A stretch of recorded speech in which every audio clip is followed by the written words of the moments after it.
Nation. First of all, Dave, I want to thank you ever so much for coming on in such short notice tonight. We're going to have you back on in the future to discuss other UFO cases and talk about ufology, because this is one subject that needs to get out there. We need the people to know what is the truth. We have to dispel the lies and all the bull crap that is out there. And thanks very much for joining us. You got to kind of thank you. We love to be on again. You got to balance it both ways. You know, in 1947, all of a sudden the government sees little beings that make no sense to them, right? And these UFOs have been flying around 47, 48, in 42 they were known as Foo Fighters, and the government didn't know what to do as far as what they were up against until the Roswell crash. And I'm sure you and your listeners are very familiar with the Roswell crash and how the press release was released. And it said, you know, UFO captures Army Air Force. It was called the Army and the Air Force at that time in the 40s was one service. So the government did the honest thing. They shared the information with the people. Then they had to cover that up as a weather balloon. Then they said it was a mogul balloon. Then they said it was a Daystar balloon.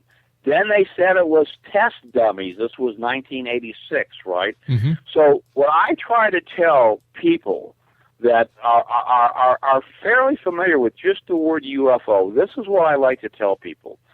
And this is true. You need to go back in your history. In 1939, what was known as the OSS, the Office of Strategic Service, the forerunner to RCIA, told President Roosevelt that Hitler is producing genocide. He's killing Jews, Catholics, Jehovah's Witnesses, Protestants, you name it. If they don't agree with him, he's sending them to death camps and killing them with insecticide.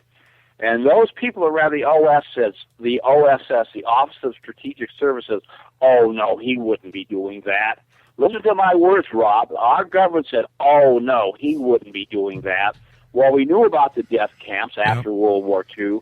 The same thing has been happening since about 1964, that people are being abducted by aliens, and the government is saying the same thing. Oh, no, they wouldn't do that. When I did the Strange Universe piece, I told them that the government's biggest fear would be the home camcorder, because the home camcorder would break through the UFO phenomena. So now, for your listeners out there that either want to contact me or want to see the clip, you can let them know maybe on a future show to go to YouTube, to Dave Aaron, A-A-R-O-N, and they can see a little portion of this clip. But our film, called The Secrets of UFO Alien Propulsion, will blow your mind. And the reason I say that is not because I produced it, directed, starred in it, and put up all the money for it, but because you cannot deny what you're going to see. You're going to see 4, 5, 6, 7 clips where, poof, the UFO turns invisible before your eyes. Why?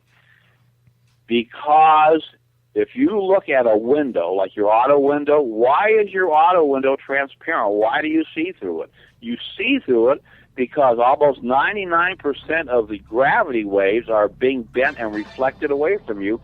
Hence, your window appears transparent. If you could increase that by 1,000,000 times, your entire car would be invisible. Wow. UFOs are around all the time. Those few cases where they were seen, either the Phoenix Lights or many of the other cases where they have been videotaped, could have been some type of propulsion. Hey, Dave, I hate to do this, but we've run out of time for tonight. We'll have you back on in the near future. Until then, to you from us, a very Merry Christmas and a Happy New Year. Thanks for joining us, Dave. Same to all your listeners, too. All right, X-Zone Nation, we'll be back on the other side of this commercial break with the news as we continue here in the X-Zone. Don't go away.